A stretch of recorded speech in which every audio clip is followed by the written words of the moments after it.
Olá, amigos das tardes de domingos. Tudo bem com vocês? Como é que vocês estão hoje? Alguma dúvida sobre zumbido, misofonia, hiperacusia, algo que a gente possa ajudar? Estamos aqui no nosso trabalho voluntário e é para isso que a gente dedica essa 1 hora do nosso domingo aqui desde o comecinho da pandemia, trazendo um pouco de alívio aí para os corações apertadinhos por causa dos ouvidos que estão sofrendo com zumbido ou hipersensibilidades auditivas. Então, hoje mais um, que na verdade é a live 164, então 164 domingos que a gente ficou com vocês aí desde junho de 2020, tentando aliviar alguma coisa. E o que eu particularmente gosto muito desse grupo de apoio que foi revisitado por causa da pandemia é que a dúvida de uma pessoa é a dúvida de várias. Então a gente fica aqui respondendo dúvidas e com uma certa esperança de que isso sirva para tirar dúvida ou de quem é quietinho, tímido, não pergunta, ou de quem vai assistir depois, uma outra hora, no tempo de cada um, né? Então eu particularmente gosto muito e a gente combinou por story, com antecedência, que essa ia ser uma live raiz, daquela, né? Não tem estrela hoje, mas pra gente ter tempo suficiente de tirar várias dúvidas. Enquanto vocês vão chegando aí, vocês vão se cumprimentando, me cumprimentando, sejam todos bem-vindos, sintam-se acolhidos. E eu vou começar aqui com uma das perguntas. Teve várias perguntas interessantes, deixa eu só ver aqui como é que eu puxo. Elas não estão disponíveis agora, ou estão aqui, peraí. Senão a gente vai abrir aqui para perguntas de vocês, viu? Deixa eu só ver que lá na caixinha ficaram várias perguntas. Ok. Não estão aparecendo realmente para mim hoje. Mas vamos que vamos. Eu vou lembrar de alguns com certeza, embora não tenha como trazer os nomes para vocês. Mas tinha duas pessoas que tinham perguntado como aliviar os desconfortos da misofonia. Lembrando, para quem é novato aqui, misofonia, misoaversão, raiva, fonia, sons. Então são pessoas que sofrem muito. Eu me envolvi muito com elas, com essa dor delas, né? Sofrem muito com sons que são absolutamente normais do nosso dia a dia. E são baixinhos. É bem diferente da poluição sonora. Quem sabe alguém que está aí nos assistindo por causa de zumbido também não se identifique, né? Enfim, de qualquer jeito, a ideia é que misofonia é um incômodo com volumes baixos, com sons de volume baixo, porém repetitivos ao longo de um mesmo início. Então, por exemplo, mastigação com boca aberta, mascar chiclete, fungar o nariz, roncar, batucar com os dedos, tamborilar com os dedos, digitar, uma respiração ruidosa, passar a língua nos dentes como alguma coisa assim. Então, arrastar chinelo, salto alto, e às vezes praticamente sons de animais como latidos, miados e piados. E a questão não é como a hiperacusia, que o som incomoda, daí você vai embora ou pede para baixar.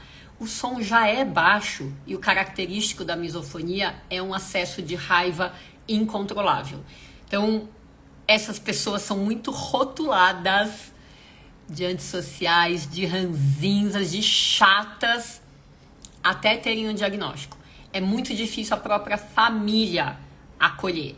E por isso eu acabei me envolvendo, para quem sabe que eu tenho esse jeito de me envolver com os fracos e oprimidos, né? São as causas que eu comprei na medicina, todas são nessa linha, né? Então a ideia justamente é isso. Essas pessoas sofrem muito, são marginalizadas da sociedade, né? Sofrem, inclusive, olha só uma versão que às vezes a gente não pensa. No trabalho, principalmente em ambientes mais abertos, onde a pessoa não pode ficar numa sala só para ela... Oi, Anne, tudo bem? Minha doutora preferida. Você, né? Enfim, já eu falo de você. A ideia é que num ambiente de baia, por exemplo, de trabalho, elas se incomodam muito quando tem alguém fungando o nariz. Fungando o nariz, gente, pode ser resfriado, rinite alérgica ou Covid, né? Ou seja, imagina da pandemia pra cá o que é uma pessoa que tem que trabalhar e tem um colega qualquer, que não precisa ser exatamente do lado, tá na sala, né? Ou gente que tá ouvindo fone e tá escapando o som. Enfim, ou gente com a perna mexendo, né, como sinal de ansiedade, a pessoa fica lá, não é nem o som às vezes, fica lá com o movimento, tudo isso que incomoda demais, rouba a concentração, tira a performance e a pessoa se sente péssima.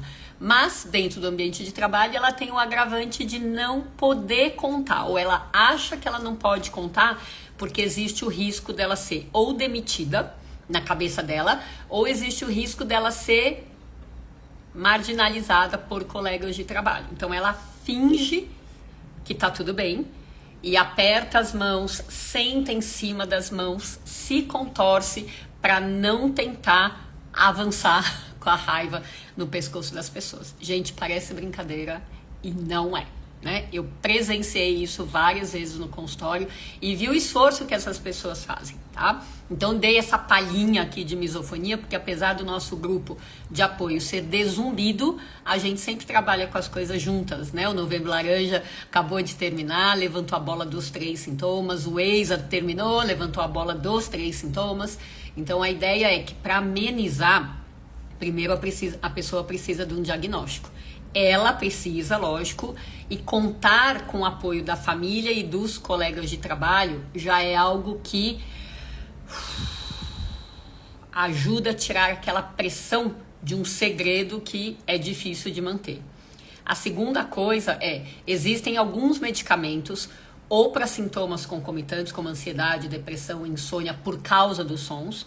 Existem alguns medicamentos que podem dar uma diminuída na misofonia, embora eles não sejam cientificamente comprovados. A gente teve alguns casos, a gente usa, enfim, cada um no seu caminho para descobrir novas maneiras de ajudar esse povo que sofre tanto, né? Aí, outra coisa é terapia sonora.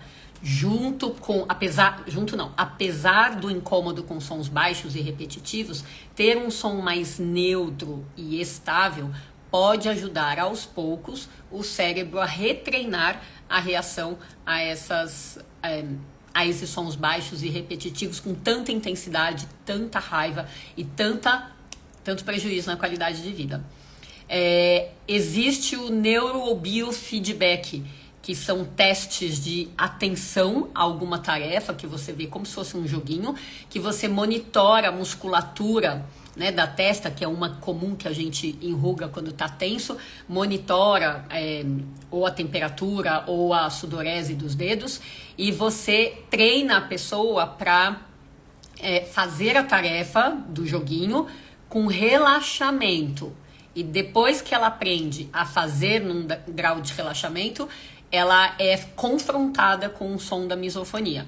Pode ser alguém mascando chiclete, mastigando uma maçã. Aquele som de maçã é a morte para muitas pessoas com misofonia. E daí ela desregula tudo e na presença daquele estímulo ela aprende a voltar para o estado de relaxamento medido pela musculatura ou pela sudorese ou pela temperatura do dedo. Então, por parâmetros diferentes. A terapia cognitivo-comportamental ajuda muito, tá? Então, a ideia é que existem os jeitos, nem todo mundo melhora da mesma maneira, mas aproveitando que eram 2 perguntas na mesma linha, eu já respondi as 2, tá bom? Olha, o meu celular, apesar de eu ter lido lá, acho que tinha umas 12 perguntas que eu selecionei, eu não tô conseguindo acessar agora. Então, vou deixar aqui para vocês o espaço aqui para live e vou pedir perdão para quem escreveu com antecedência. Vamos lá, perguntas de vocês aqui. Estou num trabalho novo e o ar faz barulho de grilo. Ou eu saio agora ou surto. Tá, então, perfeito. Esse poderia ser um exemplo se você... E ó, veja o que ela tá falando aqui. É diferente de eu me incomodar com alguma coisa, tá? E se a gente transformar esse incômodo em cores, talvez fique mais fácil para todo mundo entender. Eu, por exemplo, não gosto de roxo, tá? Embora para algumas modas seja chique, roxo com amarelo, etc., cores opostas, eu não gosto. Mas eu não gosto e tá tudo bem se eu estiver olhando para alguém que tá vestido de roxo. Ok. É diferente se eu estivesse olhando para alguém de roxo e ficasse num estado de angústia, como a Iolita tá falando, eu surtar, com receio de eu surtar. Então, transformando isso para misofonia, ninguém precisa gostar de todos os sons. Dá para ser normal não gostando de determinados sons. Aquele típico dedo arranhando, né, ou giz na lousa, ou o dedo na lousa. Algumas coisas são ambulância, sirene, grito. Quem que gosta disso? Gostar? Quem que gosta? De modo algum, né? É diferente de eu ouvir esses sons e eu ameaçar surtar nessa palavra que a Iolita tá falando, tá? Então, quando eu não consigo suportar, aí sim a gente parte do princípio que pode ter alguma coisa de diferente com a gente, ou que de repente aquele ar tá desregulado e a gente pode ver se dá para consertar de alguma maneira. Mas a misofonia engloba esse sofrimento tipo surto do jeitinho que essa palavra foi usada aqui, tá bom? Quem mais aqui? Vocês estão numa conversa em paralelo aqui, ok, vou deixar vocês. Quando é indicado aparelho auditivo para zumbido? Quando não teve jeito a terapia? É quando não teve jeito a terapia? Cris, o aparelho auditivo pode ser indicado em várias situações, tá? Vou falar como médica. Quando existe uma perda auditiva que pode ser melhorada, e o zumbido é dela, por exemplo, uma perda de audição à direita com um zumbido à direita. Ambos surgiram juntos ou com pouco tempo de diferença. Então, quando o médico acha que os sintomas têm a ver e esse grau de perda pode ser ajudado, aí é uma indicação que ninguém discute. Antiga, super benéfica, tanto para audição quanto para o zumbido, quanto para prevenção de piora para o futuro. Ninguém discute mais na literatura.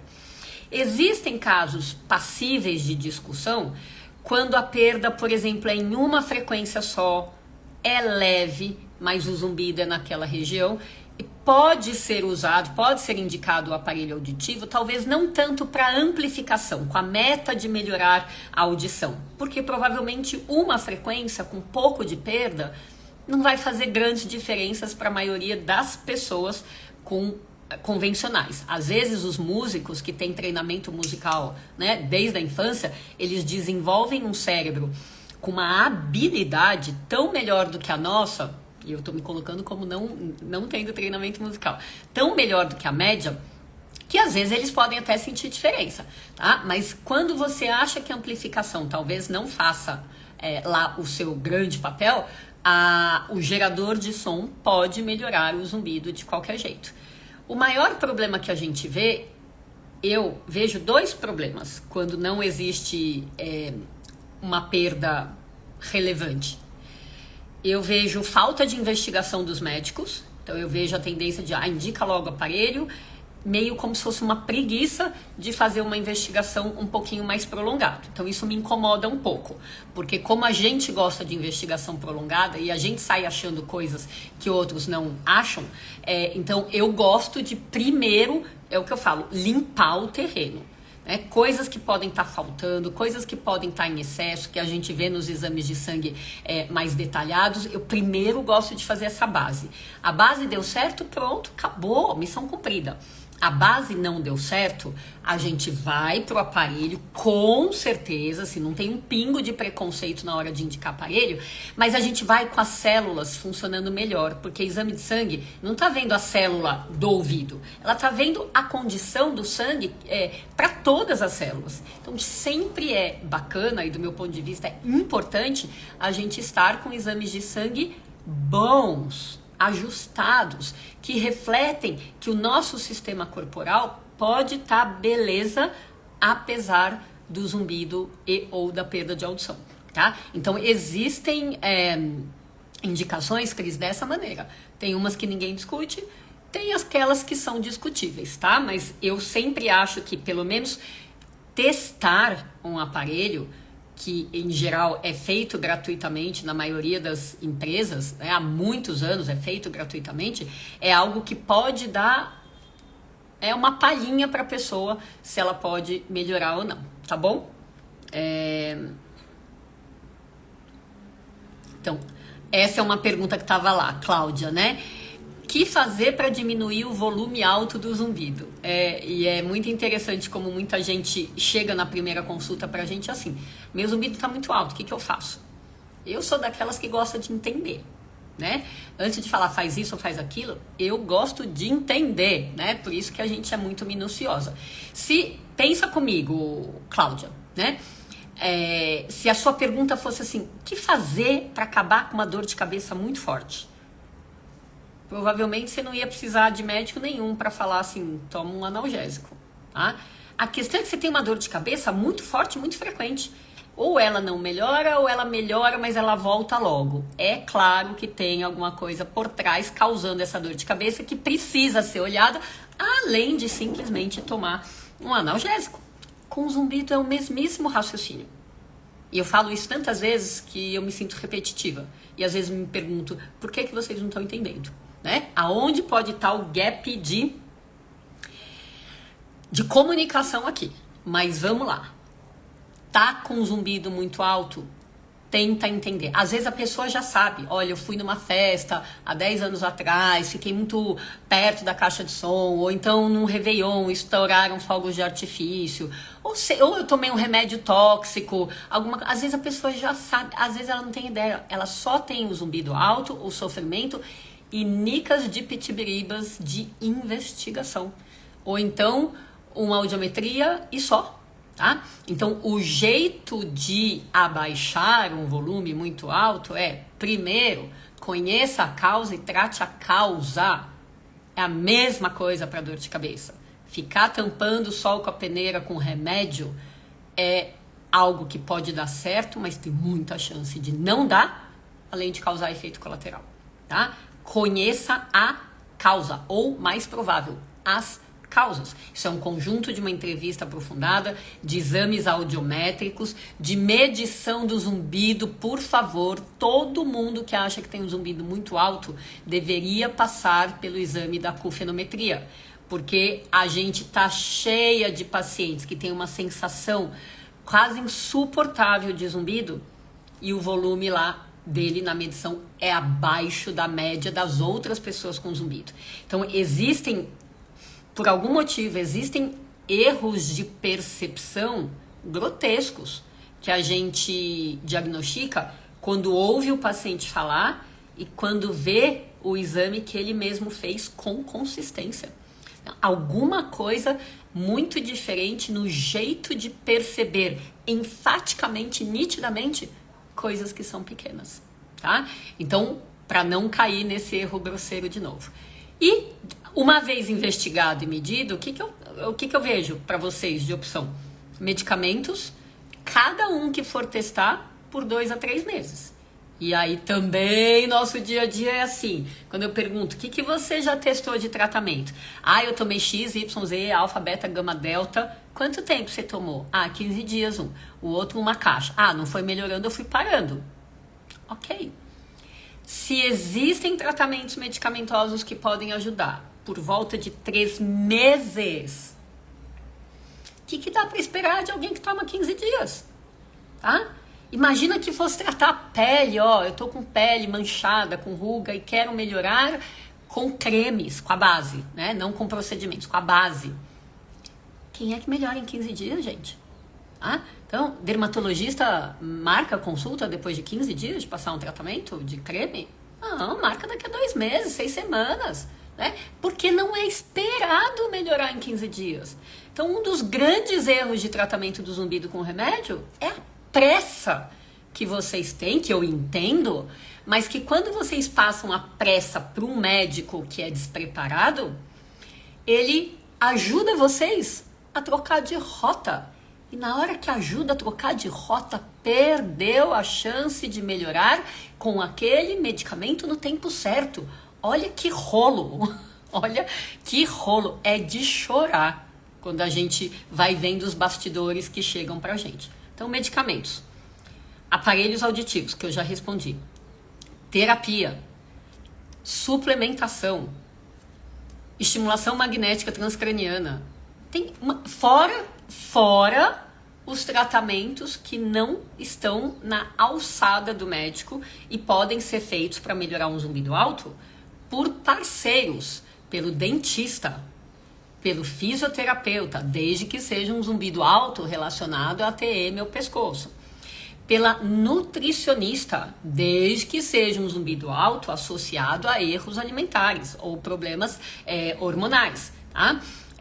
Pelo psiquiatra, desde que seja um zumbido alto associado a disfunções do humor ou outros diagnósticos psiquiátricos. Então, gente, tem uma gama de coisas para fazer.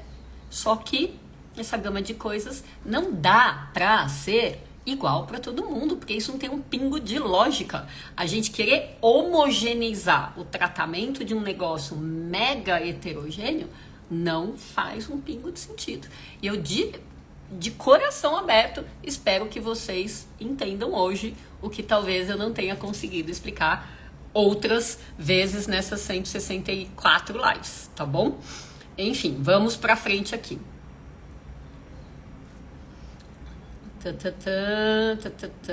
Que mais? Aqui a conversa de vocês. Perguntas, vamos lá. Liache. Luciana, fui diagnosticada para timpanoplastia. Tenho zumbido junto com uma perda auditiva que percebi em fevereiro, junto com estresse muito forte com o trabalho. Peraí. Depois que pedi demissão, mesmo com zumbido. Ok, então aí cortou alguma coisa aqui. Então, ó, uma pessoa que tá com zumbido e uma perda auditiva que ela acha que é por estresse. Primeira coisa, ó, um monte de gente, quando a gente pergunta o que você acha que fez o zumbido aparecer? Foi estresse. Quem sou eu para duvidar? Mas às vezes o estresse é o que a pessoa percebe. Por isso eu recomendo, em paralelo com o estresse, investigue toda a parte física, tá? Físico e emocional em paralelo em todo mundo. Agora, não tem, com essa história, Luciana, não faz um pingo de sentido você ter sido diagnosticada para timpanoplastia. Timpanoplastia é uma cirurgia para fechar tímpano perfurado, tá? Então, a menos que você tenha tímpano perfurado, por exemplo, aqui à direita, que você tenha o zumbido e a perda condutiva do lado direito, né? Então, você tem uma base física para ter esse zumbido, e daí o estresse lá de fevereiro fez ele brotar, tá? Saiu das profundezas e apareceu na superfície. Se não faz um pingo de sentido indicar timpanoplastia com essa história, tá? Então, pode ser que a gente tenha deixado passar algum detalhe aqui dentro do seu jeitinho de comunicar ou do meu de entender, tá bom? Artrose cervical tem a ver com o zumbido? Estou há 3 meses com zumbido, os médicos da minha cidade descartam isso. Maria Santos, querida, quando alguém me perguntar, isso aqui pode causar zumbido? Hoje a minha tendência da resposta é sim, tá? Então veja, dor e zumbido são assim, ó, unha e carne, tá? Principalmente dor nas redondezas do ouvido. Então a dor na TM, a dor de cabeça, a dor na cervical, que pode ser por artrose, etc, tá? Então dor e zumbido. Contratura muscular e zumbido, tensão também da cervical, tensão da musculatura, da mastigação, também são unha e carne, tá? Então, o que eu posso te dizer é, poder ser, pode. Mas, o que a gente tem que ver, a artrose costuma ser um problema de pessoas mais da terceira idade. E, em paralelo, o ouvido das pessoas de terceira idade costuma ter uma perda de audição natural da idade, a presbiacusia, tá? Então, a perda de audição, o zumbido da perda de audição natural da terceira idade tende a ser mais estável em termos de volume, e às vezes se a pessoa estressa, ela dá uma piorada e volta à base. O zumbido da artrose, ou da dor, ele costuma fazer altos e baixos, mas os altos com dor. Doeu aqui, ou doeu a cabeça, né? Na cabeça a gente não fala de artrose, mas doeu, o zumbido reage mal. Então, é questão de ver. Para mim não dá para te dizer se o seu é da sua artrose ou não, mas dá para te entregar de bandeja um raciocínio para você tentar entender melhor, tá bom, querida? Quem mais?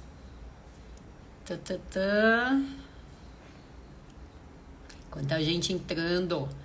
Minha melhora ocorreu há 3 anos atrás com medicação para ansiedade prescrito pela psiquiatra. Celibela, eu sempre te agradeço, viu? Você é uma fofa de estar, apesar da sua melhora, de você estar todo domingo aqui tentando ajudar, viu? Muito legal. Então, olha aqui, ela está expondo dentro da questão do zumbido ter um lado emocional. Ou o zumbido aparece por uma coisa física e desequilibra a pessoa emocionalmente, ou ela tá previamente numa época super difícil e daí aparece o zumbido. Então, mão dupla pode acontecer, tá? Então, seja o zumbido originou ansiedade, a ansiedade por outras coisas originou o zumbido, um caminho é tratar o emocional, com certeza, tá? Os psiquiatras são sempre bons profissionais, os mais acostumados para lidar com a ansiedade, tá? Muito bom. Quem mais?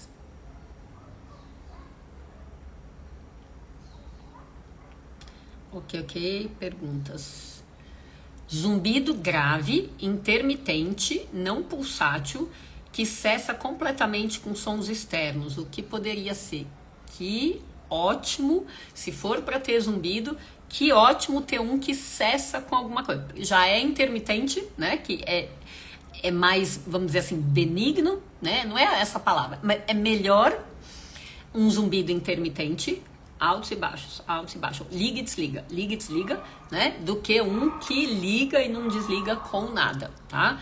Agora, o dele é grave no sentido, eu entendo, grosso, não de grave, perigoso ou severo, tá?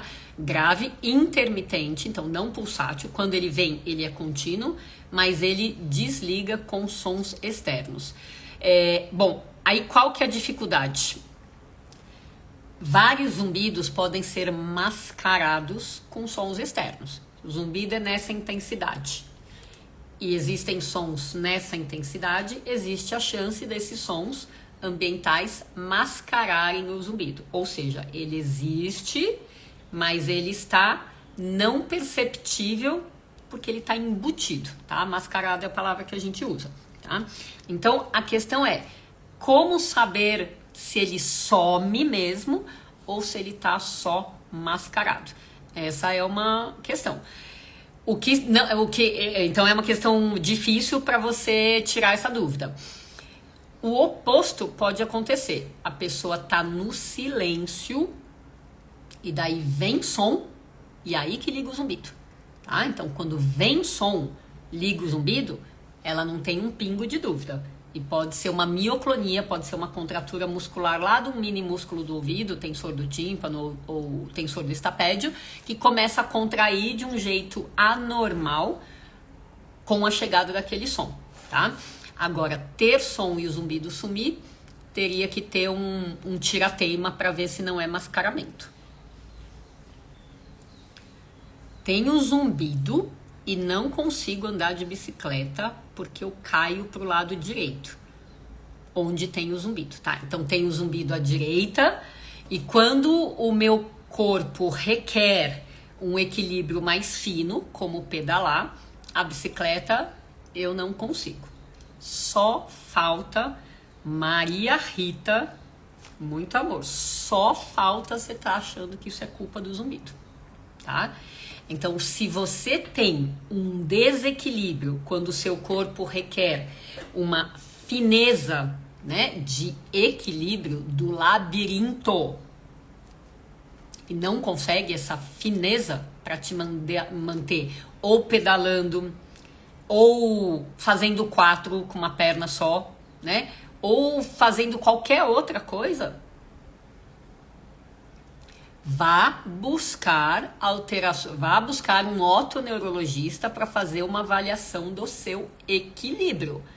O zumbido pode estar fazendo parte de um quadro de desequilíbrio, mas não é ele que tá te deixando sem andar de bicicleta direito, tá? Se não, pensa, num grupo de apoio aqui, um monte de gente com zumbido, só com zumbido, falaria também não consigo andar de bicicleta, tá? E definitivamente não é o quadro, tá?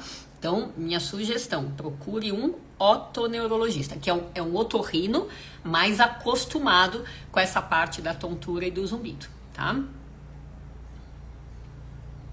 Eu que agradeço você existir, doutora Tani. Muito obrigada, querida. Aqui, ó. Vai meu coração laranja. O novembro passou, mas o coração continua novembro. Continua laranja aqui, fora do novembro. Vamos lá, quem mais?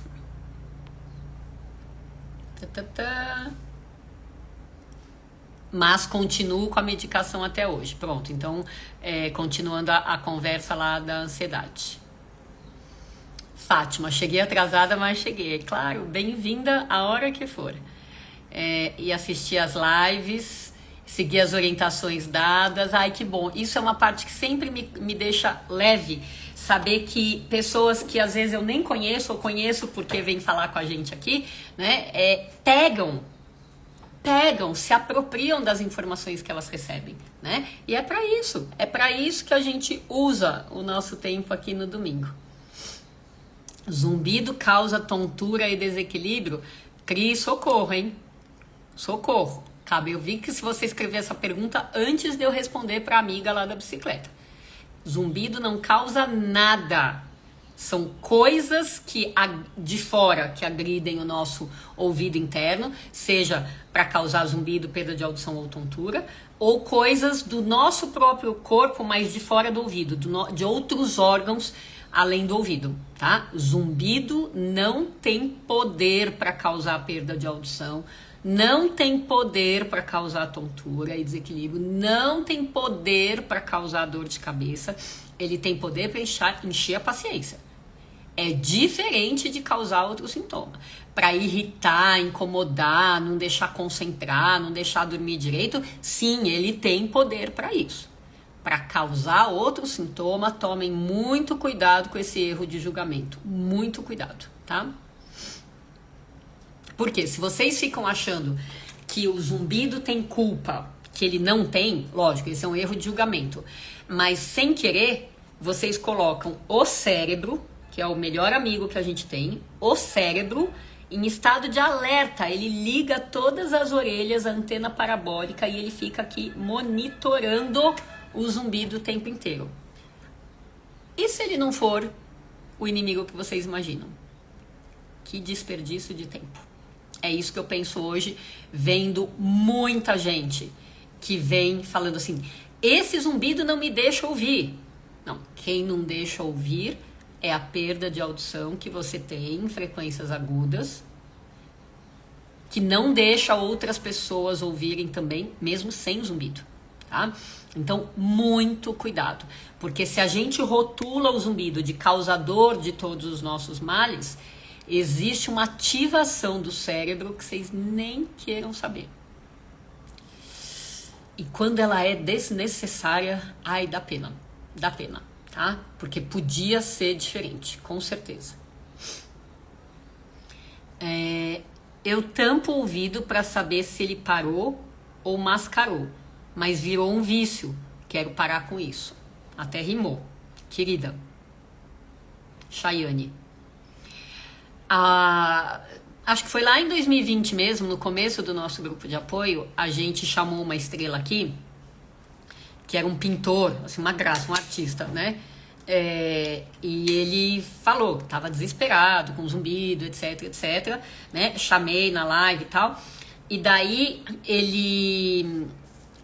a gente conseguiu dar umas dicas para ele, né? E teve uma outra oportunidade que ele voltou, sei lá, umas semanas depois, com uma medição de zumbido com volume 1.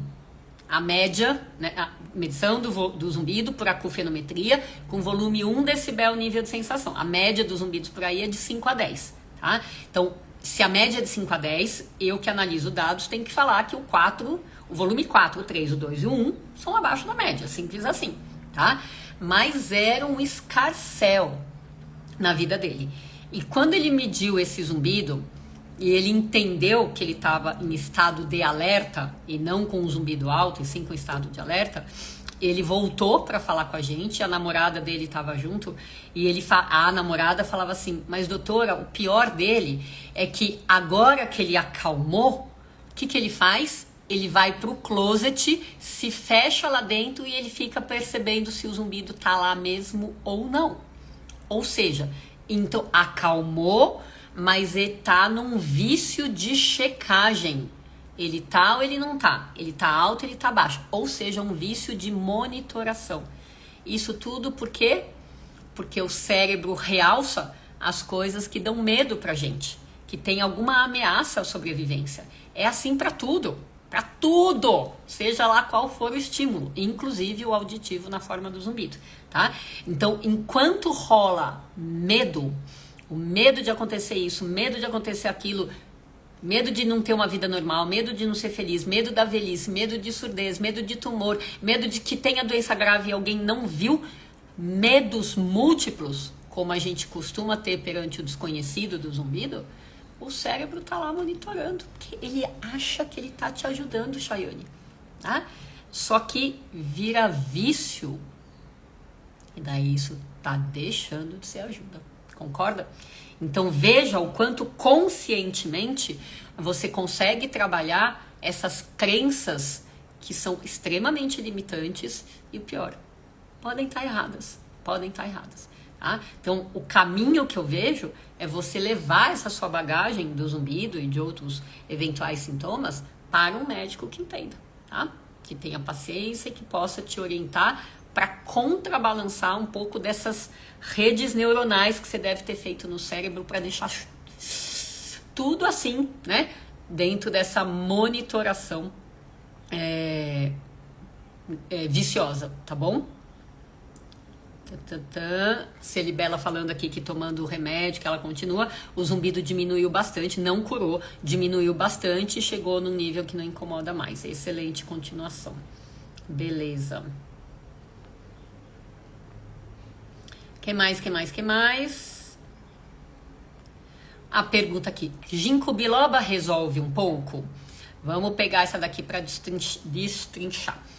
Ginkgo biloba é um fitoterápico que tem algumas ações dentro do nosso corpo, principalmente associados à microcirculação. Então, a microcirculação pode ser um pouquinho mais dilatada na vigência de ginkgo biloba, tá?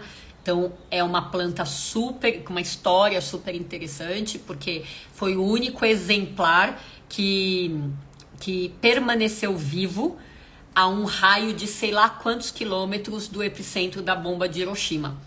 E por causa dessa resistência, ele começou a ser muito estudado.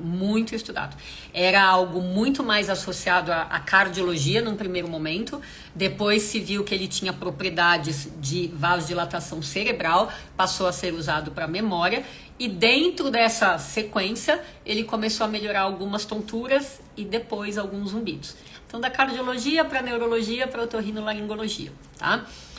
Eu mesma fiz a primeira pesquisa de uso de ginkgo biloba para zumbido aqui no Brasil, foi minha lá no Hospital das Clínicas, foi publicado em 99 e em 2000. É velha, tá? Então, hoje, qual que é a nossa ideia depois dessa pesquisa? Como o ginkgo biloba é caro, o ginkgo biloba bom é caro, e daí para fazer pesquisa dentro do Hospital das Clínicas a gente tinha que fornecer amostra. Para fornecer amostra tinha que ter um laboratório querendo, né? E além do mais precisa usar de 2 a 3 meses. Então a gente tinha um número de pacientes mais reduzido do que o que a gente gostaria de ter, né, para bons estudos. Mas dentro desse estudo aberto, a gente viu que Usar ginkgo biloba numa dose menor, que era o da época lá, que é 160 miligramas por dia, melhora menos do que usar o ginkgo biloba numa dose maior, que é 240 miligramas por dia. Mas veja, aonde é que isso daqui se junta com o zumbido? Gente, mais uma vez, quando a pessoa que tem zumbido pode se beneficiar do vasodilatador, da microcirculação, se não, não. Então imagina assim, ó, eu não tô com dor de cabeça e eu vou tomar uma Novalgina. O que ela vai me ajudar? O que ela vai me ajudar? Né? Nada. Nada. Porque eu não tô com algo que a Novalgina sabe fazer, que é diminuir dor. Então, se eu tô com zumbido e eu não tô com problema na microcirculação, tomar ginkgo biloba e vai fazer cócegas. Vai fazer cócegas, se o zumbido não tiver nada a ver com microcirculação. Então, quando o zumbido tem a ver com microcirculação, o ginkgo pode ser uma boa opção de tratamento, tá? Essa é o encaixe que algum profissional precisa contar para vocês e não vocês ficarem sozinhos com a responsabilidade ou com a tentativa, né, de fazer um negócio no escuro, né? Por isso que é tão frustrante para vocês, ou é tão frustrante mesmo, acho que é essa a palavra, né? De vocês tentarem coisas que não precisa de prescrição médica, ou cortarem essa etapa, ou então irem no médico e não se sentirem satisfeitos com o atendimento, porque vocês ficam com essa autoincumbência de dar conta sozinhos e tentando as coisas ou que fala na televisão, ou que o farmacêutico fala, ou que em grupos falam, e daí não sente a menor firmeza, não sabe que dose usar, compra uma caixinha porque é caro, vai tomar só essa caixinha. Hoje, quando eu prescrevo ginkgo para alguém, é 120 miligramas 2 vezes ao dia para fazer esses 240 por dia, por 3 meses, e não se fala mais nisso. Ah, mas doutora, com 1 mês e meio, meu zumbido não melhorou. Não se fala mais nisso. O prazo que ele tem para mostrar serviço é 3 meses. Então, essa questão, esse é um investimento do bolso, financeiro e de tempo, que tem que fazer, se for fazer, tem que fazer direito. Senão, vai gastar dinheiro em uma caixinha só e vai ficar com a impressão, nossa, o meu zumbido não melhora com nada. Vai ficar com a impressão de gravidade do caso, simplesmente porque tá jogando o remédio no lixo, tá? Então, é muito complexo, mas eu agradeço, viu, aqui, Paulo Sérgio, de você ter levantado essa bola, porque isso que eu respondi para o ginkgo serve para todos os remédios, tá? Então, quando que eu posso tratar, por exemplo, um zumbido com antidepressivo? Quando a pessoa que tem zumbido pode se beneficiar daquilo que o remédio sabe fazer quando a gente engole ele. Ele só sabe fazer determinadas ações. Então, no caso do antidepressivo, melhorar, modular a química cerebral. Ele pode também, algumas vezes, modular dores, ele pode modular até ciclo menstrual, tá? Ele pode modular ansiedade, enfim, pode modular o apetite, mas a pessoa que tem aquele zumbido precisa ter algo que aquela química vai saber fazer, porque senão é o encaixe chave na fechadura, tá? Se você tem uma fechadura que não comporta a chave do remédio, tá? E se ficar forçando é capaz de estragar a fechadura que é o seu corpo, tá? Então, no fim, acho que precisa ter um refinamento de o que é que os 10, 15 remédios que podem melhorar o zumbido podem fazer no corpo. A única coisa que eles sabem fazer quando qualquer pessoa ou animal engole o remédio nos testes. Determinadas ações, vasodilatação, vasoconstrição, relaxamento da musculatura, mudança de química cerebral, o que ele sabe fazer se aquele paciente tem aquilo, dá matching, tá? Vai pra frente, senão não rola.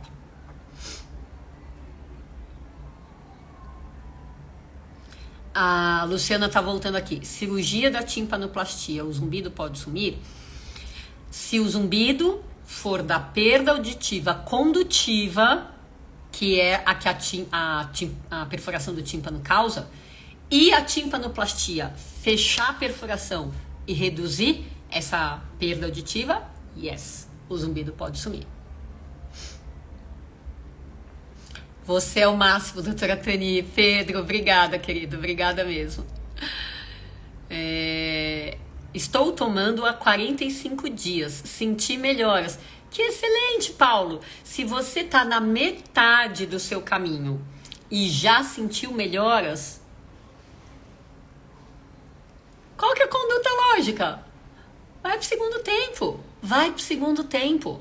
E quando você voltar a quem prescreveu, fala que você melhorou.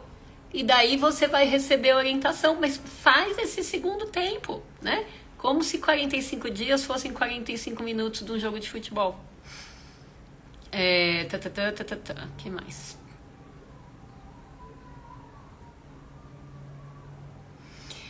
Nice, querida, sumida, hein?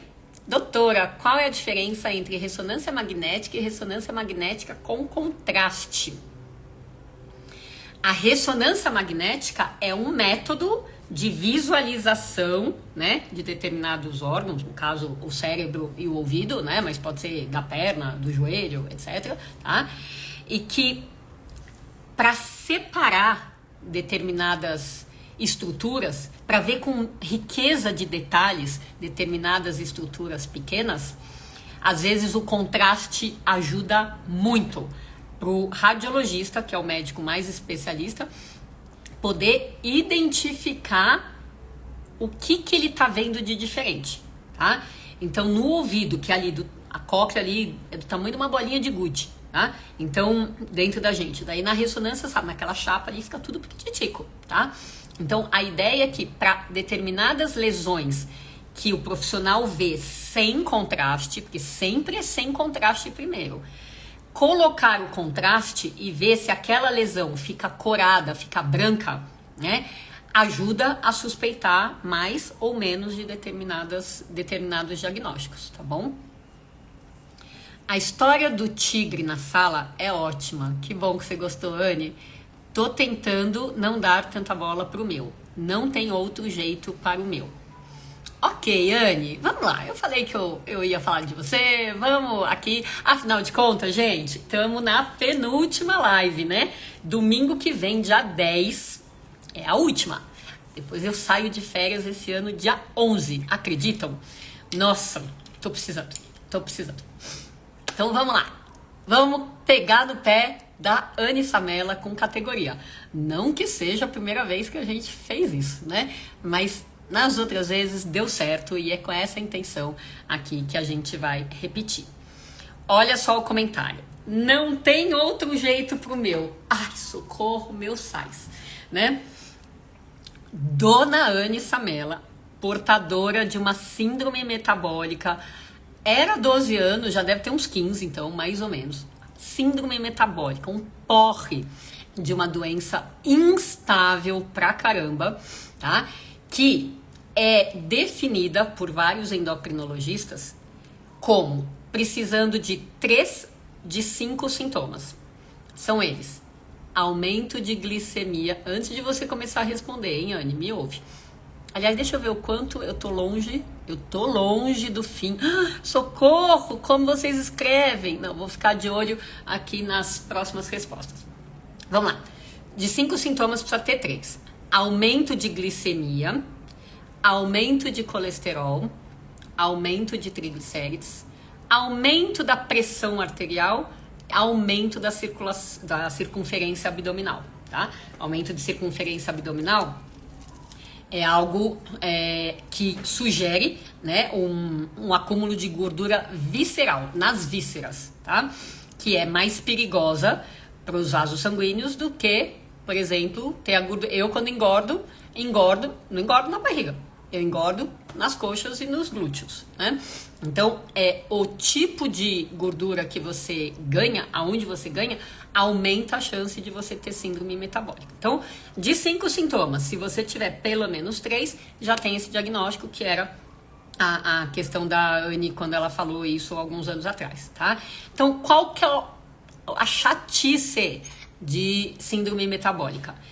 Quando a pessoa só tem o colesterol alto, ela pode, dentro dos vasos, pensa nos vasos como túneis, ela pode, aos poucos, formando lombadinhas, placas de ateroma, de gordura, né? Enfim, como se fosse um túnel que daria para correr, de repente um túnel tem lombado e o carro não consegue mais ter rapidez, ter velocidade, ter fluxo para ir para onde ele precisa ir, que é entregar sangue nas células, tá? O delivery do sangue acaba ficando comprometido quando tá cheio de lombada, tá? Então isso é uma coisa antiquíssima, todo mundo sabe isso, né? A questão é que na síndrome metabólica, os vasos sanguíneos que vão entupindo aos pouquinhos por causa dessas gorduras, eles têm umas manias de fazer assim, ó, tuf, tá tudo bem, de repente, tuf, fecha. Se tá sol, de repente, chove, né? É abrupta, é muito mais abrupta a tendência de fazer espasmo dos vasos. É um porre essa doença. Então, eu super sugiro, sempre controle. E a Anne entrou numa fase de controle dos níveis sanguíneos. É importante? É super importante. Quem disse que a doença vai embora? Não vai embora, tá? Assim que ela pisa na bola, que ela bobeia, os níveis sanguíneos já voltam e já se alteram. Então, existe uma condição nos vasos sanguíneos de vulnerabilidade antiquíssima a fazer espasmos, tá? Em partes diferentes. Lógico, a gente, como otorrino, vai cuidar daqueles do espasmo do ouvido, tá? E o zumbido da Anne, de fato, tem altos e baixos, como é de se esperar em problemas metabólicos. Mesmo que ela tenha entrado numa dieta, numa atividade física, numa tentativa de um controle emocional, quer dizer, a Anne é uma excelente paciente. Tudo que falam pra ela, ela vai e faz. E ela faz. Ela faz, tá? Mas o zumbido ali nas profundezas daqueles vasos sanguíneos da síndrome metabólica, viu, Pedro? Vou devolver aqui. O que acontece? Existe uma vida própria. Mas a Anne é onde eu falei que eu ia pegar no pé dela com categoria. A Anne tem um detalhe, uma característica de diferente, que eu já falei com ela várias vezes, e é por isso que eu tô me sentindo na liberdade de falar de novo, para que outras pessoas possam se beneficiar através do caso da Anne, tá? Ela tem uma peculiaridade que é comportamental. Então, vamos pensar assim.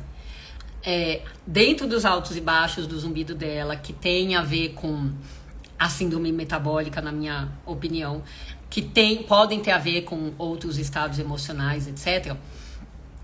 Eu acho a Anne super vencedora, mas ela não se acha. Ela não se acha. Então, sim. O problema é de quem? É meu? Não. O problema é da Anne, que não se acha vencedora do jeito que eu acho. Ela tem... Quando o zumbido dela cresce, ela já viu esse filme 500 vezes. Ele sempre abaixa. Gente, o zumbido dela sempre abaixa. Sabe o que é uma coisa que eu, que não sou ela, eu consigo colocar a minha mão no fogo, que o zumbido, quando ela fala, o meu cresceu hoje, ou faz 2 dias, eu já respondo assim, ele vai abaixar. Eu já vi na história dela, sempre abaixa. Só que a peculiaridade que ela tem é, cada vez que cresce, ela reage como se fosse a primeira vez. Ou seja, como se ela não tivesse visto esse filme 500 vezes. Mesmo que seja um filme de terror, quando a gente vê várias vezes, a gente já sabe o fim. Em geral, a gente não entra no mesmo nível de pilha, de estresse, de reação, que a gente entra nas primeiras vezes. A gente não entra, existe adaptação da reação. E a Anne não tem isso, tá? Algumas outras pessoas que eu atendi também não tem isso. A hora que o zumbido vem, elas sentam e choram como se fosse a primeira vez. Elas têm as mesmíssimas dúvidas. Nossa, minha vida vai ser um inferno, nunca mais vou me livrar disso, papapá, papapá. Daí ele abaixa um monte ou some por um tempo. Aí quando vem de novo, ao invés de lembrar que ele passa, só lembra da tormenta, tá? Então, existe alguma diferença de adaptação, tá? Essa é a peculiaridade da Anne. E o outro motivo pelo qual eu acho ela mega vencedora é que, ou desde o ano passado, ou desde esse ano, que agora eu já perdi a noção do tempo, ela ela estava lutando contra um tumor de intestino grave. Ela tá de alta. Ela acabou e ela passou bem nesse período de muito mais estresse do que na época que ela só tinha o zumbido e a síndrome metabólica. Ela, não é que ela passou bem, lógico. Ela não teve tanto problema a mais como ela poderia ter, ou pelo estresse do tumor, da notícia, ou pelo estresse do tratamento, ou pela toxicidade do tratamento. Ela não teve piora a mais. Ela teve do mesmo jeito tudo várias vezes, né? Tanto que a gente troca figurinha no direct quase toda semana, né? Mas enfim, aqui está a Anne Samelo, uma vencedora na vida. Só falta se apropriar desse empoderamento que eu vejo. Eu tô compartilhando com todo mundo aqui. Vai ficar aí para 1000 pessoas assistirem durante a semana? Assim, eu vejo, ela não vê. O que eu posso fazer? Alguém tem algum conselho para Anne Samelo? Vou deixar esses últimos minutinhos para vocês escreverem enquanto eu dou conta aqui de mais uma pergunta. Dona Anne Samelo, aposto que depois no direct você vai falar assim, chorei. Enfim, que bênção de Deus, é isso aí. Ok, ó, uma resposta que vai servir para todo mundo. O meu zumbido, Insta da Guida, o meu zumbido não abaixa nunca, sempre aumentando cada vez mais. Olha aqui, Guida, na linha do tempo, o zumbido nasceu aqui. Aqui pode ser um mês, um ano, 10 anos atrás, tá? Se ninguém tratar, só observar, a tendência do zumbido é estabilidade. Ele pode não ir embora, mas a estabilidade também não aumenta. A segunda maior tendência do zumbido é ele diminuir. Sem tratamento, eu tô falando, hein? É ele diminuir. Ou porque a causa era uma bobagem, algo temporário, ou porque o cérebro, que é o seu melhor amigo, que eu já falei 20 vezes, faz tudo pra te proteger. Ele pega aquele zumbido, põe lá, enfia na gaveta, fecha essa gaveta, tranca ela lá, joga lá no buraco da mente. Ou seja, tem zumbido, mas nem percebe, nem dá bola no dia a dia. Então, a menor probabilidade, sem tratamento, de novo, é o zumbido crescer. A menor. Então, se você chega aqui e me diz que o zumbido não abaixa, tudo bem. Porque estabilidade é isso. Agora que ele tá sempre piorando, eu super te recomendo, vá medir esse zumbido, tá? Porque você pode ser uma das centenas de pessoas que falam isso pra gente, vai medir o zumbido tá lá de novo abaixo da média. Então o que tá sempre piorando é a sua percepção, é o seu incômodo. Nos primeiros 5 segundos de um dia que você acorda e fala, meu Deus, mais um dia com esse negócio aqui, a sua irritabilidade, o seu incômodo. Então, a nitidez com que você percebe pode ir piorando. A tendência do zumbido piorar só se a doença que está por trás dele for progressiva. Se não, amiga, é pouco provável. Tá? Enfim, te sugiro, sim, com o coração aberto, que você vá e investigue, tá bom? E é isso, gente, nosso horário já deu, a Anne tá aqui agradecendo, a Celibela agradecendo, uma ótima semana a todos, né? E a ideia é, de fato, que a gente possa pegar essas informações na nossa 1 hora juntos aqui, nos domingos à tarde, né? E se apropriar. Gente, sabe o que eu vou mostrar pra vocês? Hoje deve estar quase no pôr do sol. Eu vou encerrar a live mostrando o pôr do sol aqui para vocês. É que o que acontece... Deixa eu ver. Nesse ângulo eu não consigo ver. Não tá no pôr do sol ainda. Mas eu vou mostrar para vocês, porque isso pode ser uma imagem final, tá? Pra gente levar aqui pro resto do nosso domingo. Vamos ver aqui, ó. Vamos abrir aqui a janela. Deve estar dando para ver, né? Aqui a gente tá em Alto de Pinheiros. Talvez esteja dando para ver aí a roda gigante. Mas o sol ainda tá um pouquinho longe da hora do pôr do sol. Mas é isso, tá? Fiquem aí com o resto, um ótimo resto de domingo, olhando o nosso céu lindo, olhando essas coisas que todos nós podemos e nos sentirmos parte do universo, que eu acho uma coisa linda de morrer, tá bom? Um beijo no coração de cada um e até domingo que vem. Beijo!